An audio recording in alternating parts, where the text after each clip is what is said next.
আজকে সকলের হাতে মোবাইল ফোন, ফটাফট যোগাযোগ করে ফেলে, সোশ্যাল মিডিয়াতে করে আন্দোলন করে। এই মোবাইল ফোন কোথায় ছিল, কার হাতে ছিল? আওয়ামী লীগ ক্ষমতা আসার আগে 96 সালের সরকার আসার পর সমস্ত ফোন, অ্যানালগ ফোনকে ডিজিটাল করা, মোবাইল ফোন সবার হাতে হাতে তুলে দেওয়া, ওয়াইফাই কানেকশন দেওয়া কে করেছে? আওয়ামী লীগ সরকার করেছে। আর করেছে বলে আজকে সেটা ব্যবহার করে এখন নানা রকম রাষ্ট্র কিভাবে চলবে সেই নীতিমালা, সেটা তো আমাদের সংবিধানে দেওয়া আছে। যেখানে সংবিধানে আছে অনগ্রসর যারা তাদেরকে রাজ্যের কর্মের সাথে সম্পৃক্ত থাকতে দেয়া হবে। তারা কি সংবিধানটা পড়ে দেখছে কখনো? আর মুক্তিযুদ্ধের বিরুদ্ধে, মুক্তিযোদ্ধাদের বিরুদ্ধে কথা বলার অধিকার তাদেরকে দিয়েছে।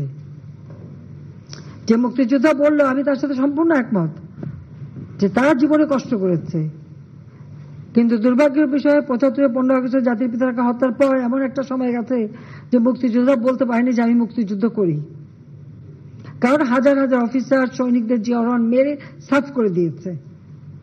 আবার তাদের মাথায় মানে কিছু কিছু পকেট করে নিয়ে তাদেরকে খুব তেল দিয়েছে, কিন্তু আসলে তো মুক্তিযুদ্ধের চিন্তা চেতনা সবকিছু তো মুছে ফেলে দিয়েছিল। মনে হলো যে পাকিস্তানের আবার প্রদেশ হয়ে গেছি আমরা, সেই জায়গায় নিয়ে যাচ্ছিল। সেখান থেকে বাংলাদেশ ফিরে এসেছে, জয় বাংলা স্লোগান ফিরে এসেছে, 7 মার্চের ভাষণ ফিরে এসেছে। মুক্তিযুদ্ধের এখন ভালো লাগে না, মুক্তিযুদ্ধের কথা শুনলে তাদের মানে গায়ে জ্বর আসে। আর সবথেকে আরেকটা যে দেখলাম খুব অদ্ভুত লাগলো আমার কাছে, মুক্তিযোদ্ধার নাতি সে ভোট দিয়েছে মুক্তিযুদ্ধ কোটা ইউনিভার্সিটিতে, উনিও মানে কোটা থাকবে না। তো বেটা তুই তাহলে চলে আয়, পড়াশোনার দরকার নাই। হ্যাঁ, বলতে হচ্ছে তুই চলে আয়, তোর পড়াশোনার দরকারটা কি? তুই মুক্তিযোদ্ধার নাতি হিসেবে কোটায় ইউনিভার্সিটিতে ভর্তি হয়ে এমন বলে কোটা লাগবে না, তোকে তো ইউনিভার্সিটি থেকে বের করে দেওয়া উচিত।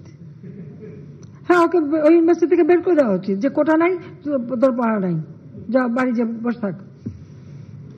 যদি লজ্জা থাকতো তাহলে আগে ইউনিভার্সিটির থেকে পড়াশোনা বন্ধ করে দিয়ে এসে তারপর বলুক যে কোটা লাগবে না।